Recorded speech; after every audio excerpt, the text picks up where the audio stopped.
네, 이번 시간은 성경적 상담과 성경적 치유에 대해서 공부하도록 했죠. 오늘 2강이네요. 제목을 제가 구원의 확신과 마음의 변화. 우리가 성경적 치유가 이루어지려면요, 예수를 믿지 않냐고는 절대로 안 된다는 겁니다. 예수를 알아야 돼요. 더군다나 구원의 확신을 가져야 됩니다. 그리고 나서 우리가 마음을 정해야 됩니다. 마음을 새롭게 해야 됩니다. 이런 마음의 변화가 일어나야 되거든요. 첫 번째, 우리가 구원의 확신에 대해서 좀 알아보겠습니다. 우리 계획주의에서는 성경이 가르침과 계획신학의 중심 교리가 하나님의 주권적인 선택, 칭의, 성화, 성도의 견인에 기초를 두고 있습니다. 이 교리들은 성도가 구원을 확신을 가질 수 있는 근거를 제공하는 겁니다.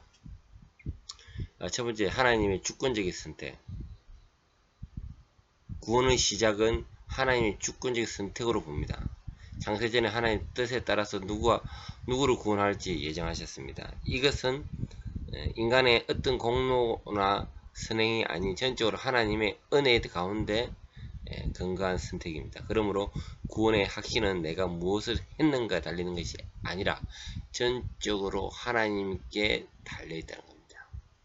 구원받는 자는 하나님의 영원한 계획과 주권에 의해 선택된 자로서 이 사실을 확실한 기초가 되어야 됩니다.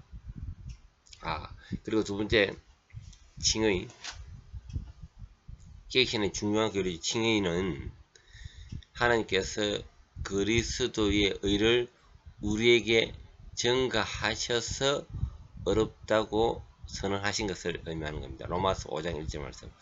우리는 행위나 노력으로 어렵다고 되는 것이 아니라 오직 그리스도의 믿음으로 어렵게 되는 것입니다. 이 믿음은 하나님의 선물이며 따라서 칭의는 하나님께서 우리에게 주시는 하나님의 선물인 것입니다. 구원의 확신은 내가 그리스도를 믿음으로써 어렵다함을 얻었음을 확신하는 데 있습니다. 하나님께서 칭의하신 자를 결코 버리지 않으신다는 약속이 구원의 확신을 더욱 견고하게 합니다. 로마서 8장 30절 말씀이죠. 성화. 성령의 역사로 성도가 점점 더 그리스도를 닮아가는 과정입니다. 계획주는 성화를 구원의 확신의 중요한 요소로 봅니다. 왜냐하면 성화의 열매들이 구원의 증거가 되기 때문입니다. 성화는 칭의의 결과로 나타나며 성도는 성도의 인도하심에 따라 죄를 버리고 거룩함을 추구하게 됩니다. 로마서 8장 13절. 이 성화의 과정이 지속적으로 나타난다면 그것은 내가 참으로 구원받았다는 증거가 됩니다. 하지만 성화의 불완전함과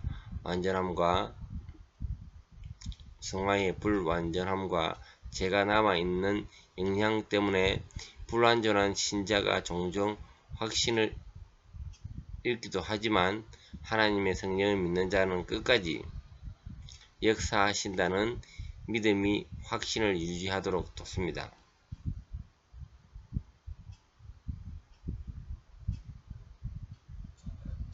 성도의 견인. 성도가 끝까지 믿음을 지키며 구원을 잃지 않음을 믿습니다. 이 교리는 성도의 견인으로 불리며 하나님께서 구원하신 자를 끝까지 보호하시고 인도하신 것을 확신을 제공합니다.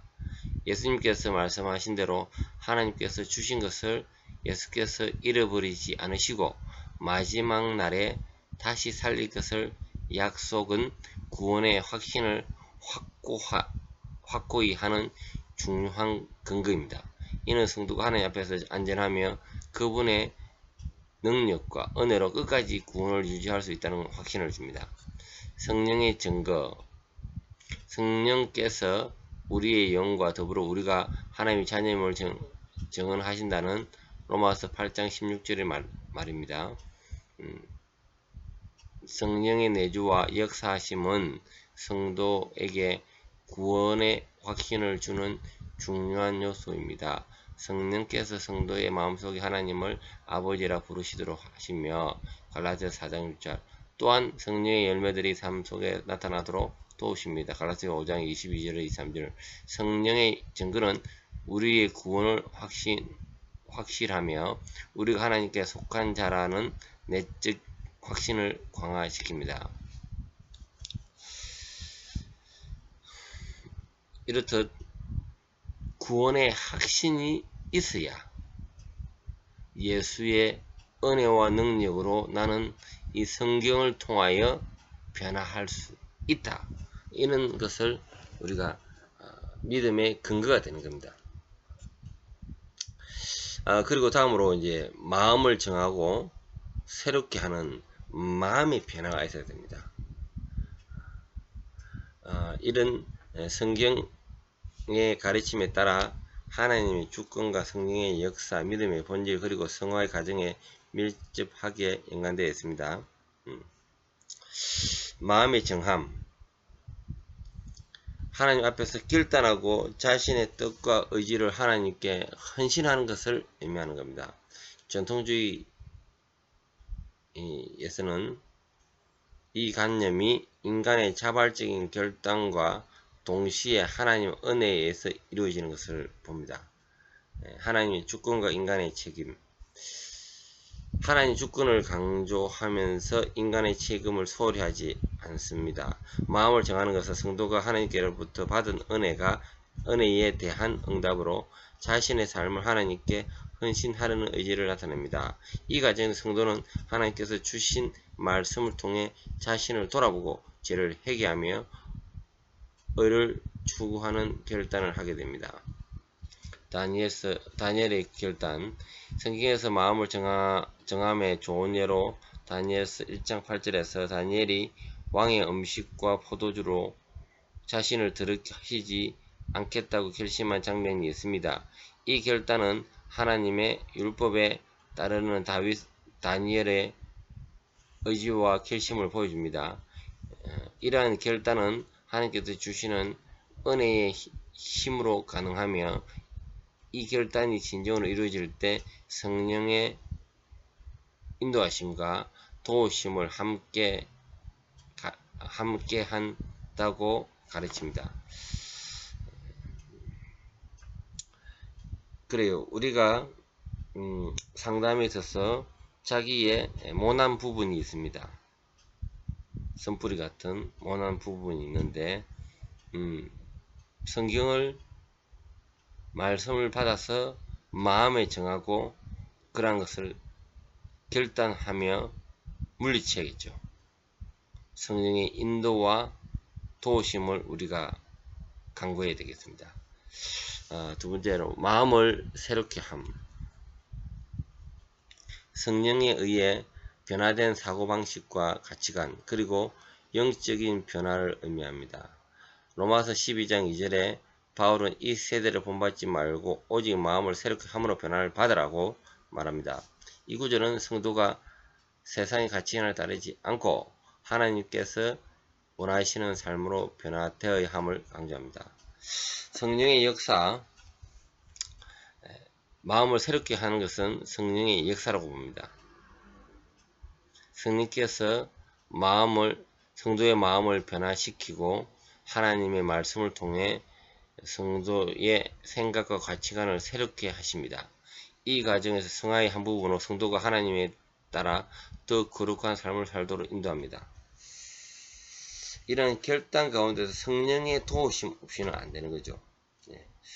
신앙의 변화, 마음을 새롭게 함은 단지 외적 행위 변화를 의미하는 것이 아니라 내적 깊은 곳에서 일어나는 근본적인 변화를 말하는 것입니다.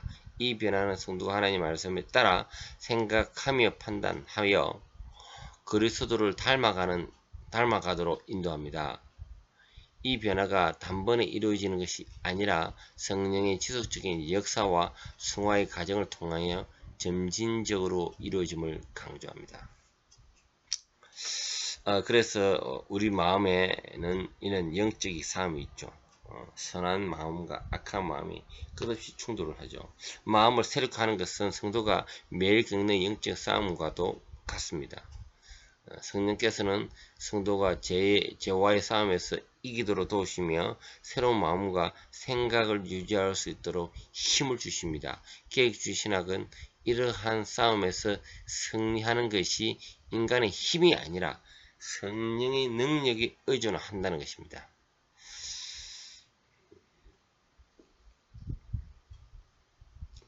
마무리 짓겠습니다.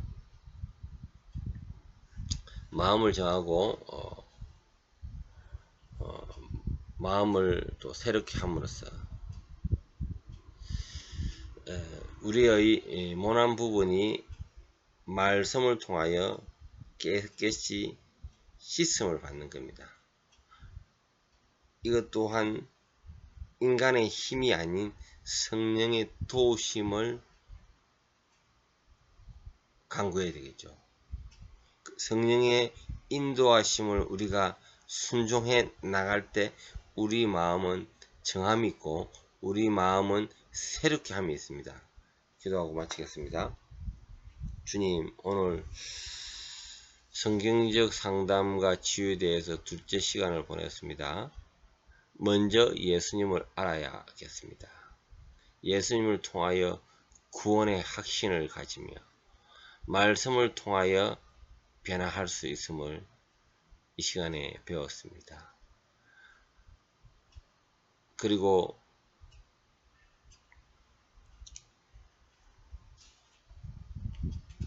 마음을 변화해야만 됨을 이 시간에 배웠습니다. 내 안에 억눌린 모든 것들을 성령의 능력으로 밝게 비추어 말씀 가운데 모든 어둠을 물리쳐 주시고 오직 성령의 뜨거운 능력으로 내 안에 있는 모든 악한 것을 쫓아내며 성화 가운데 또 새롭게 변화받기를 원합니다.